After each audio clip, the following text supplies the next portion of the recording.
I literally just finished up on a photo shoot, so I'm like, I feel like talking about this. I feel like talking about this because it just came up. Hello and welcome to Sangoma Society. My name is Uhani Walamapapa, and this is Sangoma Society, where we demystify all things pertaining African ancestral spirituality. I just finished a photo shoot where different kind of healthcare workers are being photographed for a certain body of work, and I was being photographed as Sangoma Inyanga, a traditional healer, and other people's angles, they're like that portrait, that Getty Images portrait that is what a doctor looks like, to show concern, what a healthcare worker looks like. And then there's you, Sangoma, and now the angles have to change, and it's got to be like that angle that goes, shooting you from below so that you appear larger than life, so you appear authoritative. It's like, but that's not how other healthcare workers are perceived. Why is it that the minute we start to speak about Sangoma in any capacity, as healthcare workers, as individuals, as members of our communities, as leaders in our communities, immediately we start with the deification, we start creating these godlike deities, these other entities. We don't say, oh, this is a person who works in this capacity. We just take it to that place. I think that if we're honest with ourselves, we will examine the gaze and where we inherit this gaze from, because it is a very Western gaze wherein African healers are looked at as something mystical and not part and parcel of the fabric of a society.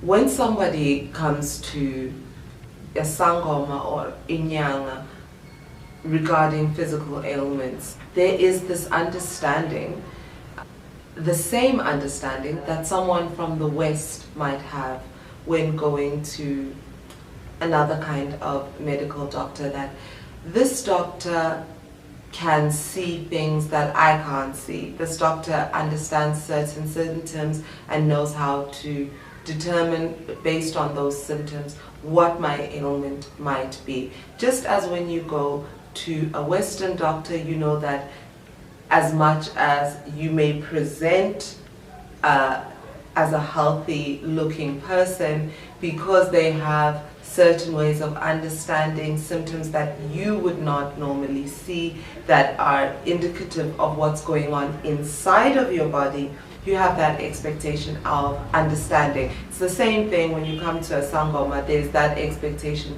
that this person will be able to see what is happening in your spiritual body.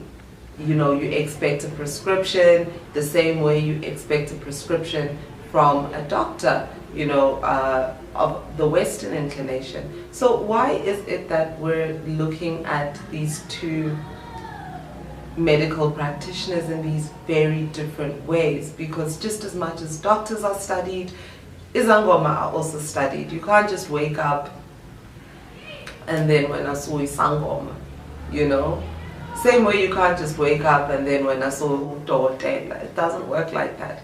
But then immediately when we say Sangoma, when we say Inyanga, when we say Ngaka, then now there becomes this deification. Why is that? Where is that gaze coming from?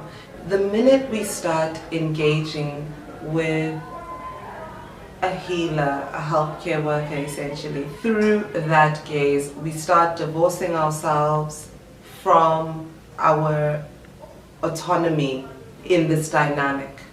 We start putting ourselves in the position of gazer, as opposed to seeing yourself as someone who is actively engaging with the dynamics of their spirituality. You cannot engage in an egalitarian way with your spirituality if you're seeing it as something so other, as something mystic, magical, I know we've got jokes and we talk about Hogwarts and we, do all that, but that's just banter. Let's get serious.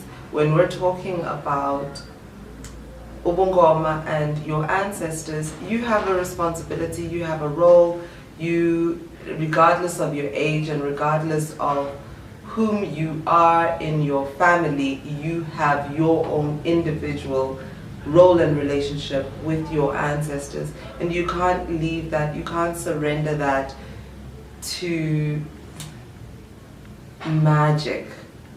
This is not magic. And this perception of Ubungoma, Bungaka, Ubunyanga being magical is a result of the Western gaze. And I think that we all engage in it in some way, to some extent, whether we're aware of it or not. Even those amongst us who are practitioners, how we show up as healers and the performance that goes part and parcel with that. I'm not talking about transing, I'm not talking about that.